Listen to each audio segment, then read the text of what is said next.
Congratulations, off and running here at the match play. Just sum up your emotions for us after that. Yeah, it's fantastic, to be honest. Watching Nathan go out yesterday, we were both finalists here 2 years back and we're defending money. So, the pressure's on definitely. And, obviously playing Martin, what a credit to that. He's one of the German, number ones and a great dart player. So, I knew I had a hard task tonight, and it showed. I had to have a good start, and I did. 4-1 up at the first break, and I think that helped me a lot because Martin was clawing back. He never gives up. He's a hard player to beat, and I'm glad to get over that line. When you see the two big shocks on opening night, and then this afternoon all the seeds go, is there then extra pressure on you guys in this evening session? Yeah, obviously it is, but there's 32 players in this competition that can win a tournament, so there's no easy game. We're all here to lift that trophy at the end of the day.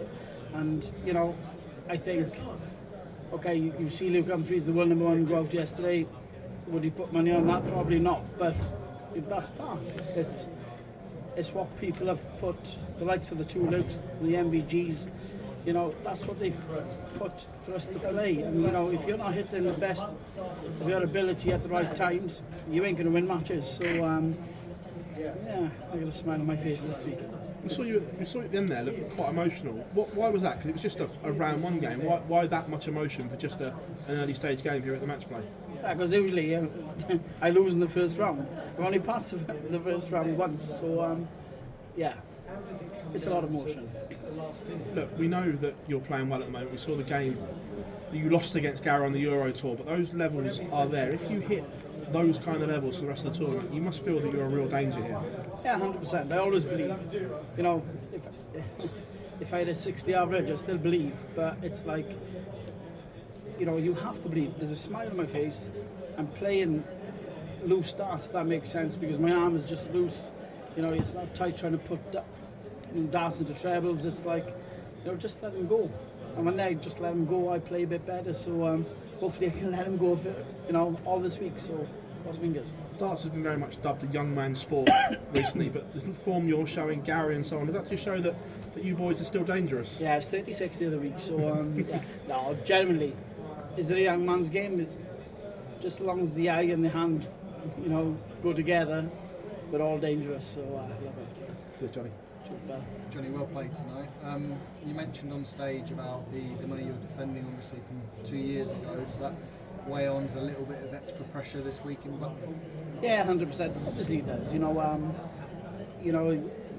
go from World 5 to World 10 overnight, and obviously it does.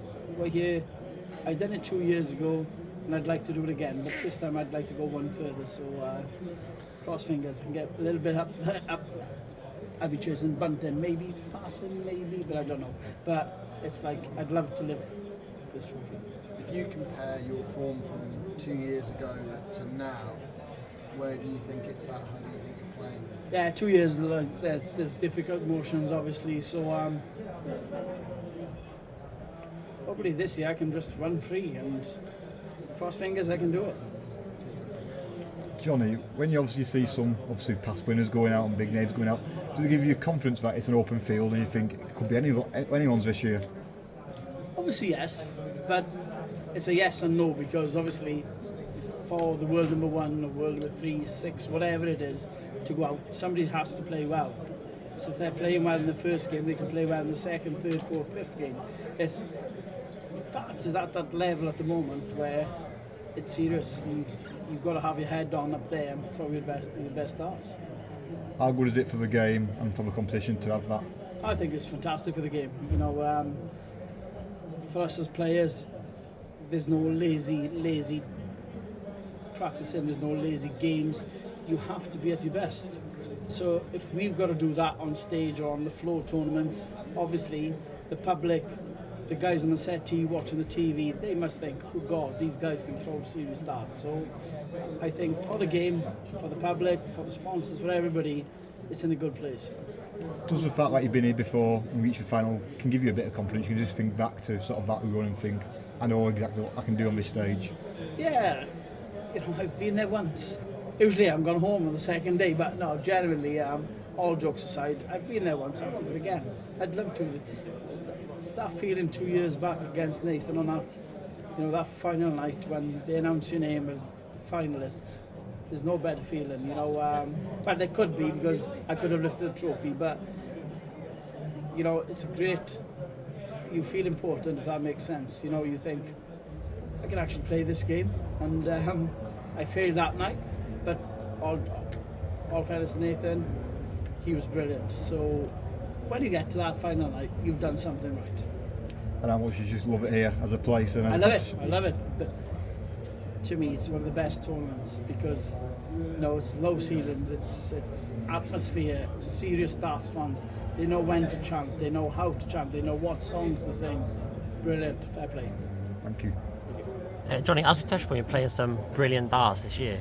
How close to the year of the ferret kind of form do you think you are at the moment? I don't know. I need to win the Masters first. But no, generally, listen. I'm playing good darts. I've got a smile on my face. I'm confident. What more do you need? Who knows? Hopefully, I can win the Worlds. You've been to the Masters final, the World Cup final. You must feel that next title is coming. Yeah, hopefully, 100%. I believe in it. I'd be daft not to believe in it because I'm playing well. So cross fingers. Thank you. Hello, Jonny.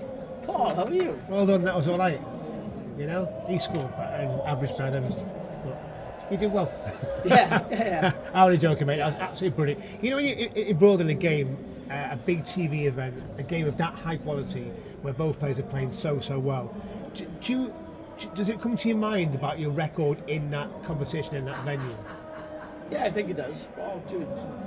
Yeah, I think it does because you start thinking. I was 4-1 up, and I was thinking, come on, John, keep running, put pressure on him. All of a sudden, you're looking at your score, and he's catching you back up. Obviously, you're thinking, right, you need to relax, you need to let go. What have you done in the first leg's different to this leg?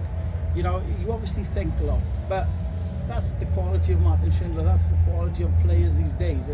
They're not going to let you run away with anything. So you play your best game.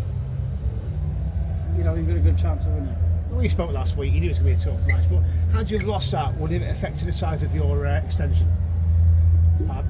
Yeah, I have to. No, generally I would never have finished at the top. No, listen. I'm here to try and win some money. I'm here to try and win the massive cup of Phil Taylor's Cup. So hopefully.